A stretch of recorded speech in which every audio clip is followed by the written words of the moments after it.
목사님 나오셔서 말씀 전해주시겠습니다.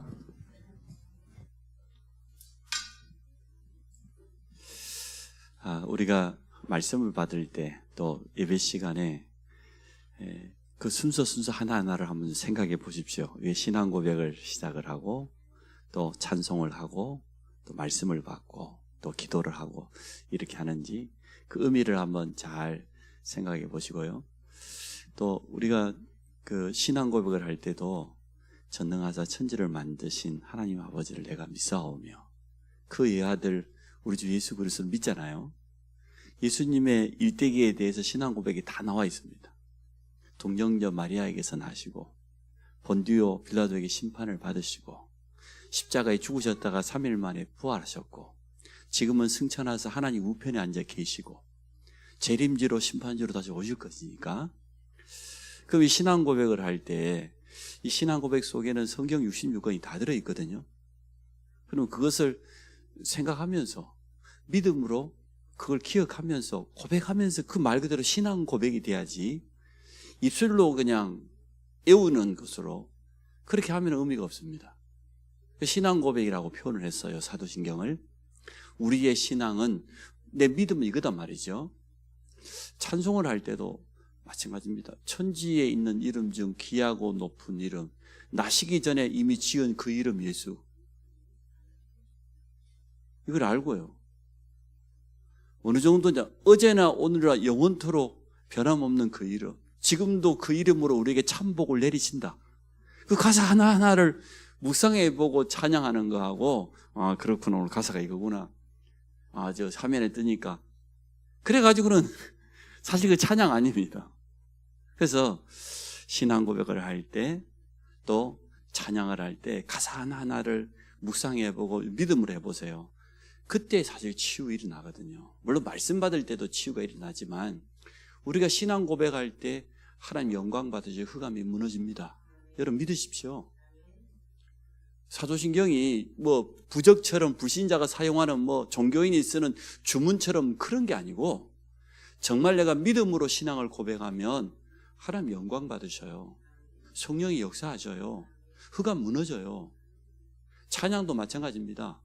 우리가 믿음으로 우리의 고백으로 찬양하게 되어지면 놀라운 일이 일어납니다. 말씀을 받을 때도 마찬가지입니다. 안식일을 기억하여 거룩히 지키라 그랬는데, 사실은 우리가 예배를, 말씀을 하나님의 음성으로만 들을 수 있다고 하면 예배 때 일어나는 일입니다. 또 예배 이후에도 동일하게 일어나는 일이죠. 하나님의 음성으로 들으면 그분의 뜻과 그분의 계획을 발견하게 됩니다. 설교를 들어도 포인트를 제대로 붙잡아야지 그냥 들으면 안 되잖아요. 예배 때 말씀을 하나님의 음성으로, 오늘 내게 이렇게 하나님께서 말씀하고 계신다, 그분의 뜻과 계획이 분명히 발견되어지고, 또 여러분 이렇게 기도하세요. 예배 때 이 말씀이 나에게 힘이 되고 답이 되도록, 그래서 진짜 나에게 증거가 되어지고 또 나에게 치유가 일어나는 살아있는 하나님의 말씀이 되도록 그렇게 기도하십시오. 그러고 나면 이 말씀을 통해서 우리는 내 삶에 적용도 하지만 또 중요한 사명을 발견하게 되죠. 미션을. 이번 주간 말씀 가지고 내가 어떻게 내 삶에 도전하고 응답받아야 될 것인지. 우리가 오늘도 우리 선철 형제가 찬양 인도하면서 마지막에 주의 종을 위해서, 말씀 받는 우리 자신을 위해서 기도하지 않습니까? 또 대표 기도자가 기도하지 않습니까? 여러분 그때 어떤 기도합니까? 진짜 오늘 이 말씀이, 이 예배 때 하나님의 음성을 내가 듣고 하나님의 분명한 뜻과 계획을 찾을 수 있도록, 이 말씀이 나에게 정말 답이 되고 힘이 되고 치유될 수 있도록, 그 말씀이 내게 사명이 되어서 그 말씀 들고 현장에 나갈 때 성취되는 축복을 누릴 수 있도록, 또 옆에 있는 우리 성도를 위해서, 어려움 당한 성도들도 있잖아요. 이렇게 우리가 말씀을 받아야 되고, 또 신앙 고백을 할 때도 찬양할 때도 이렇게 해야 됩니다. 그러면 예배는 앉았다가만 가도 돼요. 그렇죠? 이렇게 우리가 중심으로 진심으로 예배를 회복한다고 하면, 오늘도 지금 비가 오지 않습니까? 올가을에 지금 비가 많이 오고 있는데 하여튼 뭐 강릉의 오봉저수지가 100% 다 찼대요. 지금 뭐 차고 넘쳐가지고 수문을 열었대. 막 물 흘려 보낸다고 해요. 너무 많이 비가 와가지고. 참 감사할 일인데, 성도들이 예배를 어떻게 드리고 또 말씀을 받을 때 어디에다가 포인트를 두느냐 참 중요합니다. 그래서 안식일을 기억하여 거룩히 지키라, 그 말을 우리가 깊이 생각해봐요. 물론 주일 예배를 잘 드려라, 주일 성수해라, 그 말도 되지만 말씀을 받는데 우리 중심을 담아야 되고, 또 진정한 예배가 뭔가를 우리가 알아야 되죠. 예배는 이렇게 드려야 되는구나. 우리가 찬양을 할 때도 이렇게 찬양해야 되겠구나. 신앙 고백은 말 그대로 우리 믿음을 담아서 고백하는 내용이기 때문에, 그 신앙 고백 사도신경을 보면은 예수님의 일생의 줄거리가 싹 흘러가잖아요. 재림절 오실 것까지 우리는 믿잖아요. 그분이 다시 오실 것, 우리에게 영원한 생명을 주시고 영원한 처소가 예비되어 있다는 그 사실을 고백하지 않습니까? 그것을 우리가 새벽 기도 때도 신앙 고백해요. 왜 그렇습니까? 성경 66권 전체 요약한 거예요. 얼마나 좋은 내용인지 몰라요. 그게 우리 신앙의 전체 내용입니다. 그래서 그 내용을 믿음으로 고백을 담아서 하시기를 축복합니다. 또 찬양도 그렇게 회복되시기를 바랍니다. 오늘 예수 그리스도의 이름입니다. 세 번째 계명에 보니까 여호와의 이름을 망령되이 일컫지 말라, 이렇게 우리에게 경고합니다. 왜냐 그러면 이름의 속에는 굉장히 중요한 의미가 담겨 있기 때문에요. 또 너무나 중요한 영적인 비밀과 가치가 그 속에 담겨 있기 때문에 그렇습니다. 함부로 부르면 안 되죠. 망령되이 일컫지 마라, 그 말은 여호와 이름의 그 의미와 그 이름 부를 때 일어나는 어마어마한 영적인 세계도 전혀 모르고 부르지 마라, 그 말이에요. 그래서 이름은 그분의 인격이라니까요. 그분의 본성이에요. 또 우리가 말하면 본질이에요. 이게 이름 속에 특히 여호와 하나님의 이름은 더 그렇죠. 하나님의 모든 권위가 그 이름 속에 들어있어요. 하나님이 존재하시는 이유 자체가 그 이름 속에 들어있어요. 이것을 알고 불러라, 그 말이죠. 이것도 모르고 함부로 부르면 되겠습니까? 그래서 망령되 일컫지 마라, 그 말은 여호와의 이름을 모르고 부르서도 안 된다, 그 말도 되지만 여호와의 이름을 함부로 이용하지 마라. 주님이 제자들 그랬잖아요. 나더러 주여 주여 한다고 천국에 가는 것이 아니고 아버지의 뜻대로 하는 자만. 그렇죠? 왜냐 그러면 이 땅에는 지금 거짓 신, 거짓 이름 많잖아요. 그걸 가지고 사단은 본격적으로 이용하지 않습니까? 말도 안 되는 주장을 하면서. 근데 불신자들이 거기에다가 하면 종교인들이 마음을 쏟고 정성을 담으면 역사가 일어나요. 일어날 수밖에 없죠. 눈에 보이지 않는 영적인 존재인 악한 영은 지금도 분명히 활동하고 있기 때문에 무엇인가에다가 우상 앞에다가 정성을 들이고 부적을 갖다 놓고 거기다가 마음을 쏟고 특별한 종교를 가지고 주문을 반복해서 외운다든지 분명히 능력 나타납니다. 그러나 이 능력은 반드시 악한 영이 주시는 귀신의 능력이기 때문에 능력 나타나고 난 이후에 찾아오는 영적 문제가 있어요. 더 이용당하고 더 어려움 당해요. 그러나 여호와의 이름을 정말로 알고 부르는 자에게는 하나님께서 확실한 증거를 주십니다. 확실한 보증이 되시고 배경이 되어 주십니다. 성도들이 그 이름을 가치를 알고 불러야 됩니다. 그래서 오늘 성경에 있는 것만 조금 말씀드리면, 성경에는 여호와의 이름을 뭐라고 말합니까? 출애굽기 3장 14절에 스스로 존재하시는 분. 모세가 물었지 않습니까? 여호와 하나님 나를 보내시는데 우리 백성들이 이스라엘 백성들이 내게 물을 것 아닙니까? 누가 너를 보냈냐고 묻거든 제가 뭐라고 말할까요? 나는 아브라함과 이삭과 야곱의 하나님이다. 나는 스스로 있는 자니라. 그렇게 말을 해라. 또 여호와 하나님의 이름은 스스로 존재하신다 그 말도 되지만 여호와라는 이름 뜻 자체가 언약의 하나님이다 이란 뜻입니다. 말씀을 통해서 우리에게 약속을 주시고 그 약속을 반드시 성취하신다는 의미가 이 속에 들어있습니다. 여호와라는 이름 뜻 자체가 들어있습니다. 언약의 하나님, 반드시 우리에게 주시는 그 언약을 이루시는 하나님. 1.1획도 변함없이 율법이 성취된다고 그랬죠. 그래서 우리 인간이 범죄한 순간 언약부터 주었잖아요. 창세기 3장 15절에 뭡니까? 여자의 후손을 보내주겠다. 그게 하나님의 언약입니다. 최고 약속입니다. 아담의 후손이 원죄로 말미암아 영원히 멸망하고 지옥 가야 될 그런 저주 가운데 빠져 있는데 길을 열어주신 거예요. 여자의 후손을 바라봐라. 오실 메시아를 바라봐라. 출애굽기 3장 18절도 그런 의미에서 보면 언약입니다. 희생제사, 피해배거든요. 6월절 어린 양 피 바른 날 430년 모든 저주를 이기고 빠져나온 것처럼 예수 그리스도 십자가를 붙잡는 순간 승리하게 될 것이다. 구약은 그림자입니다.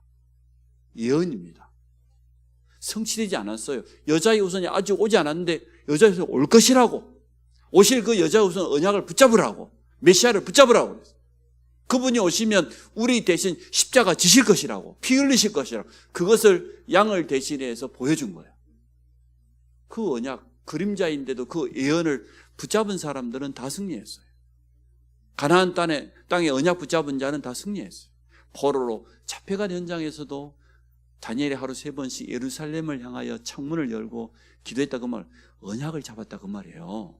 예루살렘 그 메시아 오실 가나안 땅에 언약을 잡았다는 거예요. 비록 바벨론의 포로로 끌려와 있는 현장이지만 이걸 붙잡은 거예요. 성취된 겁니다. 그래서 우리는 그 여호와 이름 그 자체만 제대로 깨달아도 응답받아요. 스스로 존재한다 그 말은 온 우주 만물의 창조자다 그 말이고 주인이다 그 말이잖아요. 그분이 우리에게 말씀하시고 지금도 그 말씀을 분명히 성취하고 계십니다. 이 사실을 믿고 그 이름을 불러라고 말이죠. 그렇게 부른 사람들이 있어요. 증거가 너무나 많아요. 우리가 이 앞에 말씀 나눴지 않습니까? 사무엘상 17장 45절. 다윗이 고백했지 않습니까? 44절 45절 연결해 보면 만군의 여호와의 이름. 참 잘 고백했죠. 만군의 여호와란 말이에요. 특히 우리 지금 전쟁을 만나고 있는 우리 이스라엘 군대의 하나님의 이름, 그 이름 가지고 나왔다고 그랬어요. 다른 이름 아니고. 그 말은 다윗이 여호와의 이름이 어떤 이름가를 알았다는 것이고 그 이름의 능력을 의지하여 나왔다는 겁니다. 하나님이 얼마나 기뻐하셨습니까? 이 목사님 전도 캠프 메시지를 들어보니까 그래요. 초창기에 이 목사님이 기도하면 1시간을 기도하면 한 40분 정도는 예수 이름 가지고 결박 기도를 했대요. 제가 2번은 예수 이름인데, 왜냐 그러면 영도 현장에 들어가서 현장을 분석해 보니까 종교, 우상, 바닷가에는 순, 굿땅, 굿판 얼마나 굿을 많이 했는지 촌농이 녹아가지고 바위마다 그냥 초로 막 뒤범벅대. 무당들이 바닷가에 굿하면 그러지 않습니까? 막 음식 쌓아놓고 막 촛불 켜놓고 빌다 가고, 그렇게 흑암으로 가득 차 있는 현장을 제대로 분석하고 보니까 영적 싸움할 수밖에 없는 거잖아요. 그래서 우리가 두 번째, 예수 그리스도의 이름입니다. 여호와의 이름이 예수 그리스도의 이름 아닙니까? 그래서 오늘 제목이 예수 그리스도의 이름입니다. 예수 그리스도의 이름은 이름 자체가 구원자예요. 구원을 주시는 이름, 그분이 예수 그리스도입니다. 마태복음 1장 21절로 23절. 예수 이름의 뜻이 뭐냐? 자기 백성을 그들의 죄에서 구원할 자, 이렇게 표현되어 있죠. 예수 이름의 뜻 자체가 바로 구원자예요. 그래서 그 이름이 증거되는 현장마다 구원의 역사가 일어날 수밖에 없습니다. 로마서 10장 13절, 우리가 지금 오늘 읽어야 될 내용이 로마서 이쪽 부분이죠. 4장씩 4장 읽어가니까 누구든지 주의 이름을 부르는 자 구원 얻으리라. 근데 이 속에 13절 이 한 절만 보면은 착각할 수 있어요. 예수 이름 부르기만 하면 구원받아? 아닙니다. 14절 15절을 잘 보세요. 거기에 보면은 좀 거꾸로 설명해 놨어요. 주의 이름을 그냥 부르는 게 아니에요. 14절에 뭐라고 되어 있습니까? 아니 그냥 주의 이름을 부르면 구원받는다 그렇게 말하는 것이 아니고 차근차근 설명을 해놨습니다. 어떻게 구원받는지 참 잘 설명했죠. 믿지 않는 자를 어떻게 부르겠냐, 또 들어보지도 않았는데 어떻게 믿겠냐, 또 한편으로는 전해주는 사람이 없는데 들어보지를 못했는데 결국은 이렇게 되어 있습니다. 하나님께 보내심을 받은 전도자를 통하여서 전도자가 전파할 것 아닙니까? 들었어요. 믿음은 들음에서 나고 들음은 그리스도의 말씀으로, 믿음은 그리스도의 말씀을 들어야 믿음이 생기니까 전도자가 와서 정확한 복음을 전파해 줬어요. 들었어요. 들으니까 이 사람이 마음이 열려가지고 믿음이 생겼어요. 믿음이 생겼으니까 그 이름을 부른 겁니다. 그죠? 그래서 누구든지 주의 이름을 부르는 자는 구원한다 이 말이 나옵니다. 사도행전 3장을 생각해 보십시오. 6절에는 나사렛 예수 이름으로 일어나 걸으라 그랬는데 구원 주신 이름이 맞는데 베드로가 안전뱅이에 그러면 그 손을 붙잡고 무조건 나사렛 예수 이름으로 일어나 걸으라 그랬을까요? 분명히 했을 겁니다. 예수가 그리스도다. 그 복음을 듣고 믿음이 생겼어요.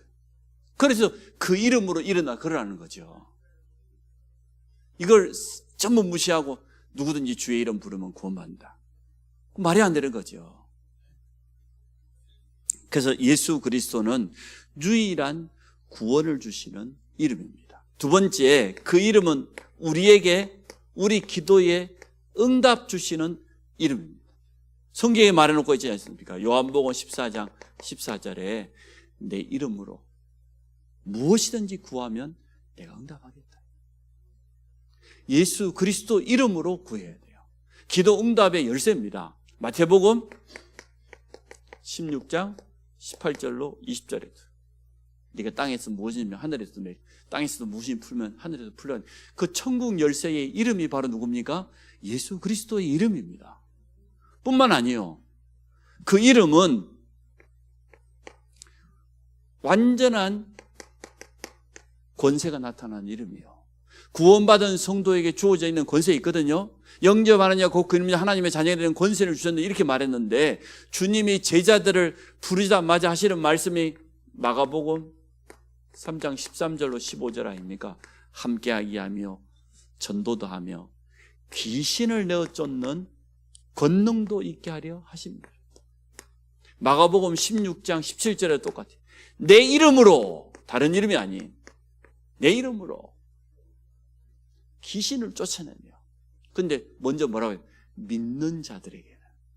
예수 이름을 정말 여러분 믿습니까? 그 이름을 믿음으로 고백해야 흑암이 꺾이지. 믿지 않고 아무리 부적처럼 주문처럼 이어봐요, 능력이 나타나는지? 안 나타나요. 그런데 믿는 자들에게는 이러한 표적이 따를 것이다. 내 이름으로 귀신을 쫓아내며. 이러한 이름입니다. 그래서 바울이 고백을 했어요. 이 이름이 어느 정도 능력이 있냐, 어느 정도 권세가 있는 이름인지를 빌립보서 2장 9절로 11절에 바울이 고백했어요.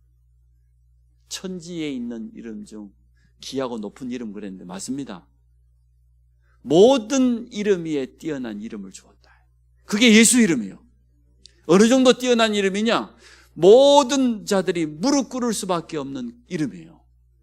하늘에 있는 거나 땅 안에 있는 그 어떤 것들도 다 예수 이름 앞에 무릎 꿇게 돼 있어요.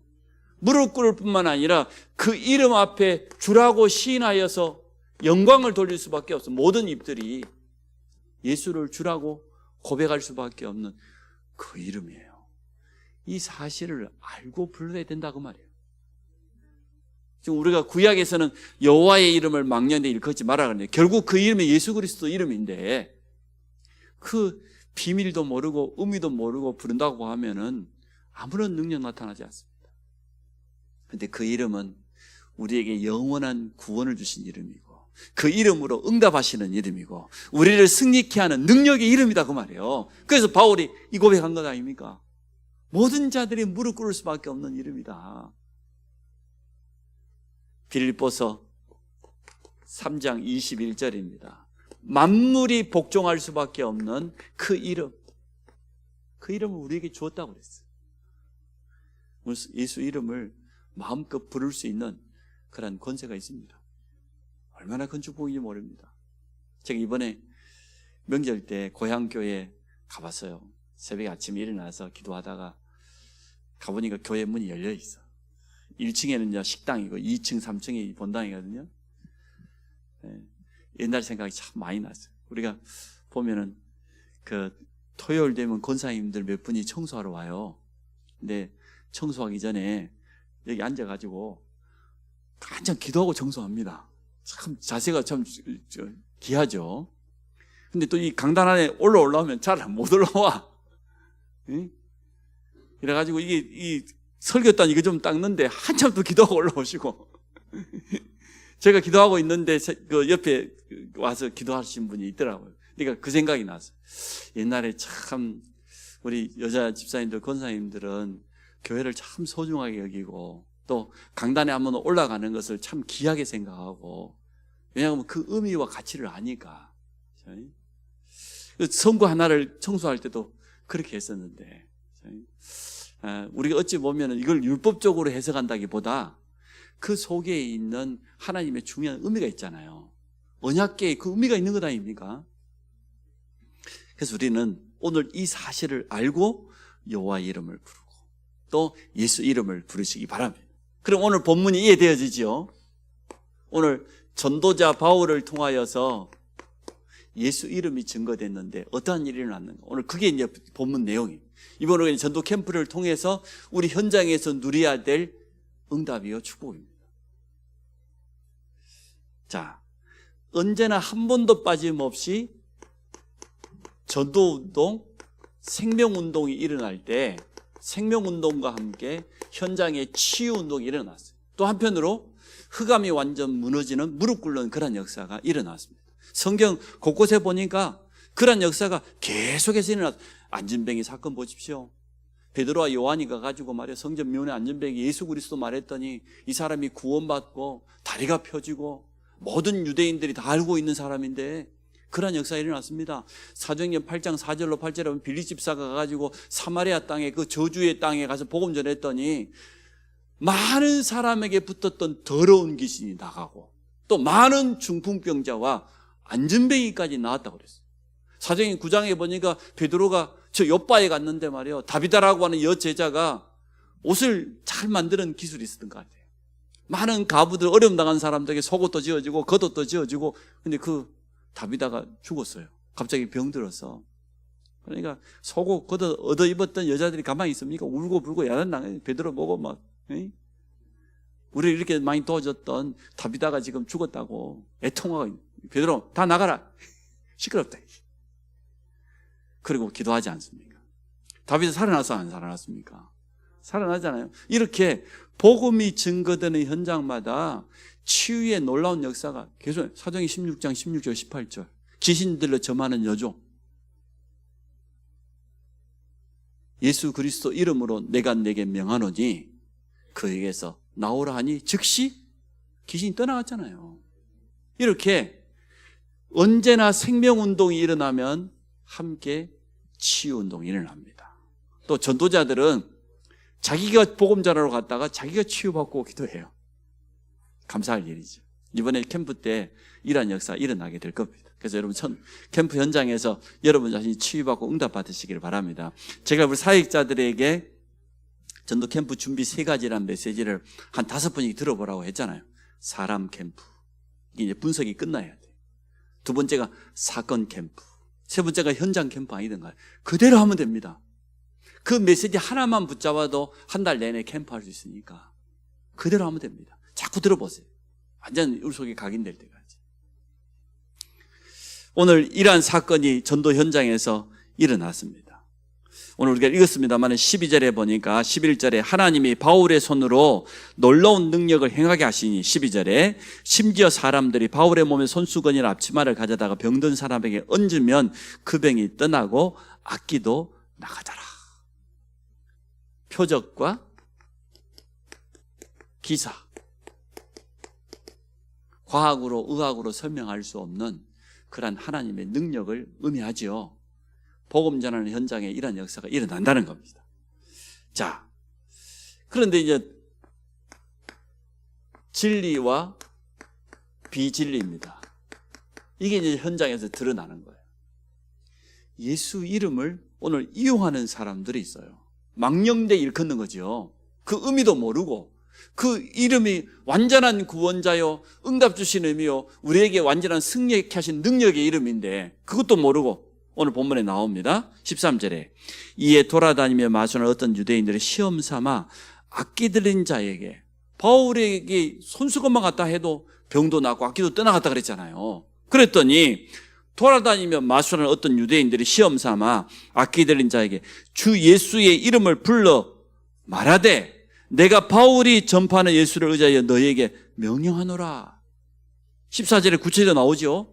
유대의 한 제사장 스게와 7 아들도 이 일을 행하였더니 악기가 대답하여 이르되 내가 예수도 알고 바울도 알거니와 너희는 누구냐 하며 악기 들린 사람이 그들에게 뛰어올라 눌러 이기니 그들이 상하여 벗은 몸으로 그 집에서 도망하는지라.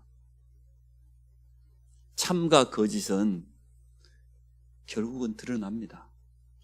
진짜 우리 안에 예수가 있다고 하면 예수 능력이 나타나는 것이고 예수 생명이 전달되는 것이고, 근데 오늘 보니까 이렇게 예수 이름을 이용하고 비진리가 진리를 이긴 적이 없습니다. 그렇죠? 종교가 복음을 이긴 적이 없습니다. 참 복음 가지고 가면 현장에 오늘 이 역사가 그대로 일어날 줄로 믿습니다. 우리는 그것을 확인하는 겁니다. 우리 안에 있는 이 생명의 복음, 완전한 복음 가지고 현장에 가서 증거할 때 어떠한 일이 일어나는지 성경은 우리에게 분명히 말해주고 있습니다. 그래서 베드로가 내게 있는 것 너에게 준다. 우리는 나와 함께 하시는 그리스도를 증거하는 겁니다. 맞지요? 다른 건 말하지 않습니다. 나를 나타내기 위해서 가는 게 아닙니다. 주님의 제자들을 파송할 때 그랬지 않습니까? 무엇을 말할까 걱정하니 말하라고. 말하는 이는 너희 안에 계신 성령이니라. 그래서 우리는 성령의 인도받으면 돼요. 성령의 인도받는 캠프로. 자, 그러면 진짜 증거가 나타날 수밖에 없죠. 그 하반절에 보니까 증거가 나타났습니다. 17절에 에베소에 사는 유대인과 헬라인들이 다 이 일을 알고 두려워하며 주 예수의 이름을 높이고, 믿는 사람들이 많이와 자복 행한 일을 알리며 또 마술을 행하던 많은 사람이 그 책을 모아가지고 와서 모든 사람 앞에서 불사르니 그 책값을 계산 은 5만이 되더라. 봐요. 마술하는 사람들, 많은 종교 우상에 빠져 있는 사람들이 예수 이름 앞에 완전 무릎 꿇게 되는 이러한 역사가 일어났습니다. 현장에 가서 올바로 복음만 전하면, 참 생명만 전하면 지금도 이 역사가 일어난다는 거죠. 우리는 하나님의 말씀을 믿습니다. 그랬더니 우리 20절에 이와 같이 주의 말씀이 흥황하여 세력을 얻으니라. 말씀이 흥황하여, 말씀의 능력이 이런 것이죠. 말씀 운동이 지속적으로 일어나도록 세력을 얻다. 그래서 우리는 기도 제목으로 지속할 제자, 지속할 현장에 다락방을 비롯한 시스템, 이렇게 기도하고 있습니다. 자, 오늘 말씀을 정리해 봅니다. 주일날과 함께 연결해서 여호와 이름이 어떤 이름이냐, 예수 이름이 어떤 이름이냐, 우리가 그 이름 가지고 현장에 서면 어떻게 되냐, 이 사실을 여러분이 묵상하시고 믿으시기 바랍니다. 그 이름 가지고 가면 됩니다. 전도 캠프에 이번에 참석하셨던 분이 한 50분이 넘어요. 전도 캠프는 어떻게 하면 되냐? 그냥 하면 돼요. 안 하니까 안 되지. 하면 돼, 그냥. 가서 확인하고 오면 돼. 아, 내가 현장에 나가면 되는데 그동안 내 현장을 못 나갔고, 이거 확인하고 오면 돼요. 그게 전도 캠프라. 또 이미 지교회들이 제자들도 미리 지속할 사역자도 준비하고 또 시스템도 미리 만들어 놓고 그게 맞는 거죠. 그 이제 분석을 통해서 미리 응답받을 것을 다 준비해 놓고 나가는 거니까. 또 사이사이에 우리 전교인 체육대회도 있지 않습니까? 참 좋은 기회입니다. 초청 캠프로 또 낙심자들도 살리고 우리 많은 대상자를 살리는 이런 캠프로 인도받기 원합니다. 이제 이해되지요? 유 목사님이 처음에 1시간 기도할 때 40분을 예수 이름으로 권세를 왜 사용했는지. 왜냐, 영도 현장을 돌아보니까, 현장을 분석해 보니까 영적 싸움이 가장 필요하다는 걸 알았다는 거죠. 그래서 이번에 우리 조장들을 비롯해서 사역자들이 성도들을 분석해 보고 현장을 좀 분석해 보면 답이 날 겁니다. 왜 우리에게 예수 이름을 주었는지, 그 이름을 부를 때 어떠한 역사가 일어나는지, 이 응답을 체험하기를 주의 이름으로 축복합니다. 하나님 감사합니다. 우리에게 언약의 이름을 주시고 또 성취될 분명한 능력의 이름을 우리에게 허락하여 주셔서 예수 이름 가지고 이번 캠프 현장에 서게 하신 거 감사합니다. 그 이름으로 우리가 먼저 성령 충만 받게 하여 주시고 성령의 세밀한 인도받게 하여 주시며 승리의 깃발을 현장에 꽂게 하여 주옵소서. 예수 이름 가지고 나아가는 모든 주의 백성들에게 오늘 에베소 지역에서 일어났던 역사가 그대로 일어나도록 주께서 축복하여 주옵소서.